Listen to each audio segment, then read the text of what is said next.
On eagle's wings. Why did someone have to write this hymn? I, I'm sorry. This is a tough one, for me at least. This is a very hard one because it is so poetic.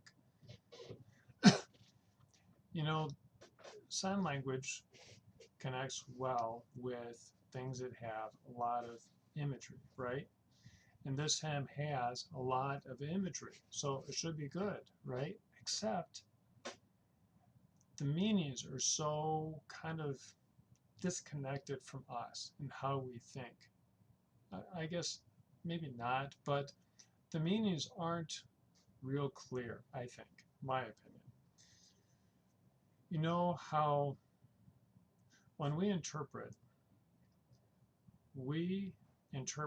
the meaning, right? There's a difference between translating and interpreting.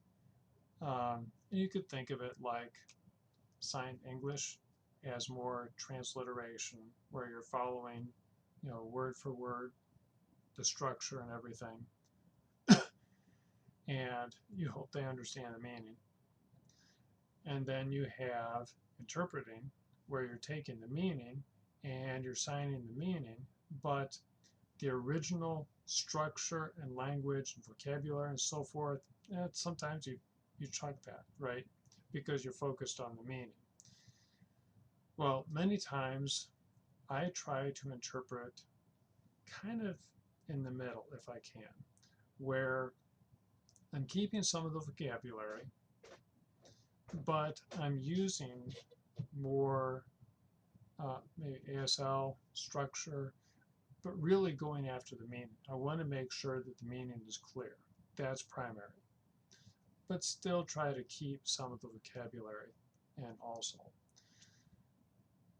This one is hard to do that with. This hymn, I think, this is my opinion, and I would like to see others' opinions on this.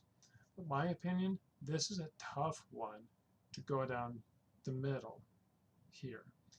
This hymn really forces you to either pick the imagery, language, or the meaning.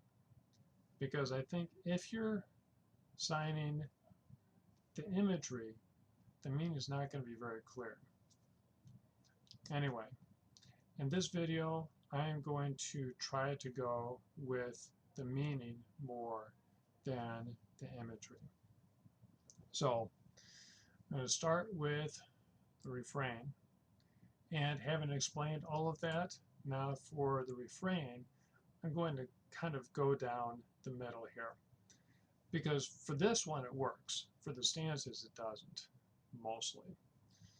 Okay, so he will raise you up on eagle's wings. So I would say it kind of this way. Eagle flies, the morning wind lifts it up. The same, God lifts up, supports, carries you. Sun shines, God makes you shine the same. His hand holds, cherishes, cares for you. That's how I would approach the refrain, something along those lines. Now, stanza 1. You who live in the Lord's shelter. I looked on YouTube to see how some other people were interpreting this, and typically a lot of them say the Lord's house. Yeah, but it's more than his house.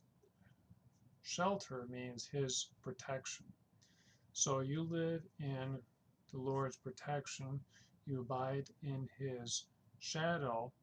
The same idea, but that he is alongside you. So he's alongside you to give you life. And we call him our protection, our Savior. He is our rock in whom we trust. Stanza 2, we really get into the images now. The meaning here is don't let. Dangers can't trap you because he is protecting you. So dangers cannot trap you. Famine or need will not make you afraid.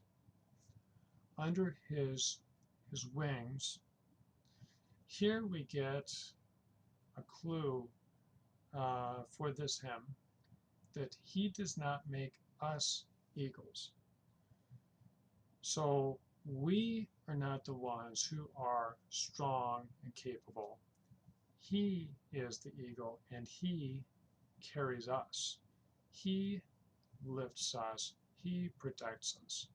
That's really what we see in Exodus chapter 19, verse 4, where God says that he carried Israel out of Egypt, carried them to himself on eagle's wings. So he was the one who carried them. Likewise, we are not the eagles, we are not the strong ones, but we are riding on him. He is the eagle and the mighty one and our Savior. Okay, stanza 3. This one is also about dangers. And I think this is also another reason why this hymn is difficult to interpret, because the meaning, the pictures change, the images change, but the meaning is so much the same. So stanza 3 is also about dangers. The terror at night could be the fear of the unknown, the arrow that flies by day, the danger of attacks, all the dangers and troubles that we face every day in the world. Though thousands fall about you, we see the results of sin. We see the results of just living, just existing in a world full of sin and trouble that destroys lives all around us. But this says that God will protect and save his people. Stanza 4. God commands his angels to protect you in everything that you do. Their hands will support you and carry you so that you do not get hurt at all. So the last one wasn't too bad. That one's pretty clear. But 2 and 3.